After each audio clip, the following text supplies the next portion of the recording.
Hey everyone, my name is Riley, and in this video, I will be showing you step by step how you can set up Shopify payments. Before we jump in, if you do not yet have a Shopify account and you would like to sign up, you can get access to the extended Shopify trial using the top link in the description. This will give you your first month of Shopify for completely free, and then your second month, you only pay $1. So I am on Shopify right here, and to get started with setting up Shopify payments, all you need to do is go to this settings icon in the bottom left of your screen right here, and it's going to open up this area. Now, before we go into the payments area and we actually go ahead and set this up, the first thing that you need to make sure that you have is under store details.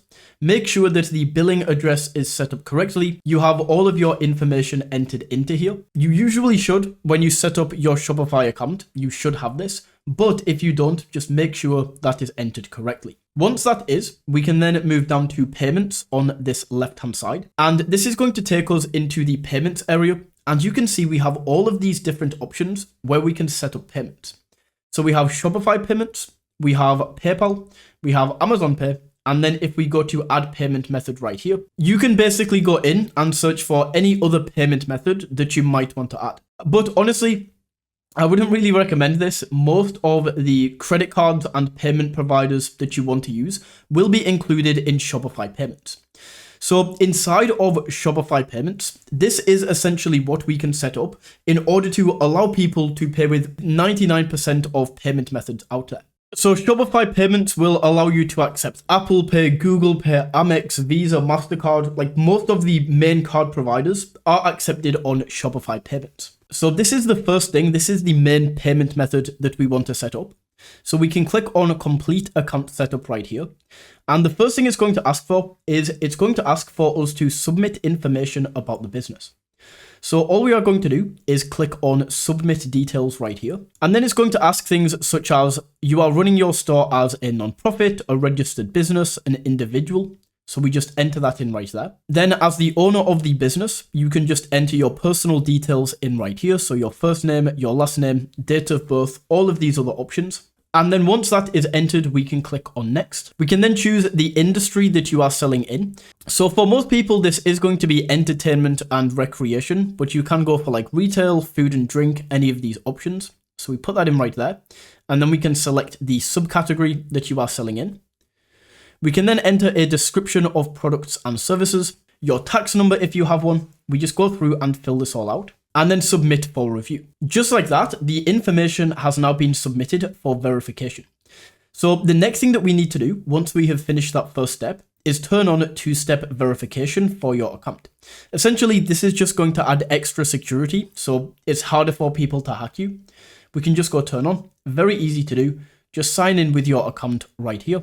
And then on this screen, what you want to do is download the Google Authenticator app on the App Store. So just go to the App Store, the Play Store, on whichever device you are on, and download Google Authenticator. And then all you need to do once you have this app is scan the QR code that we see on the screen. And that is going to give us a code.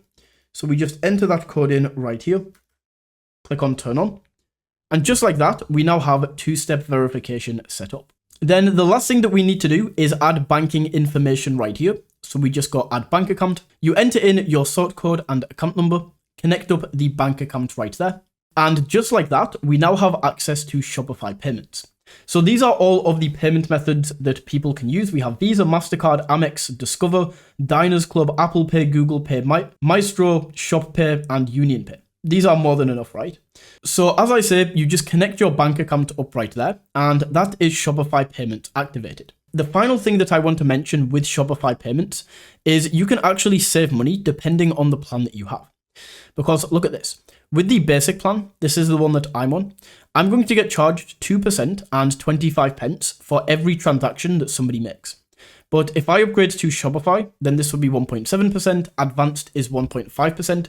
So it actually does work out cheaper to upgrade your plan depending on the revenue you are doing. If you are not making money yet, or you are doing a little amount of revenue, it's not worth it. But if you're doing a lot of revenue, then it might be worth upgrading your account right here. So that is Shopify payments. Then we have PayPal and Amazon Pay. So to connect these up, we just click on activate right here, and then we can click on activate. we just go through with PayPal, sign into your PayPal account right here, and then you can connect that up. Very easy and very simple to do.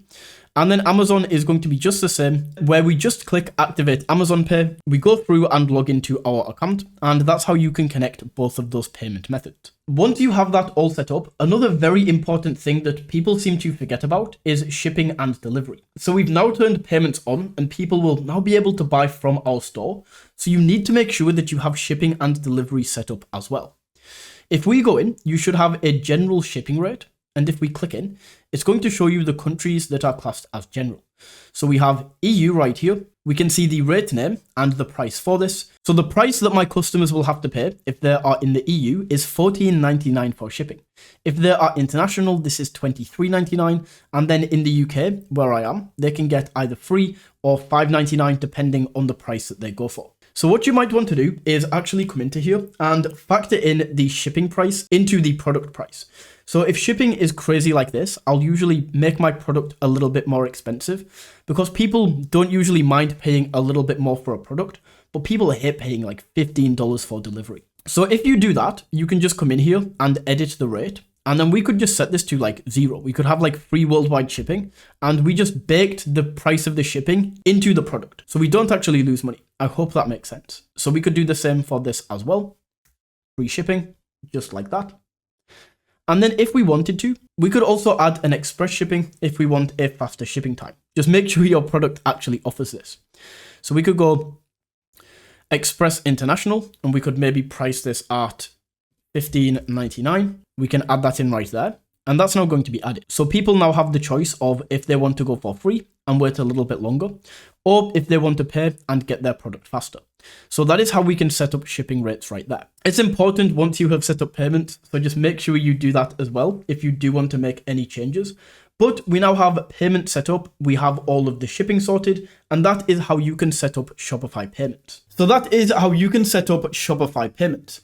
If you found this video valuable, don't forget to smash that like button and tap that subscribe button. And until next time, take it easy.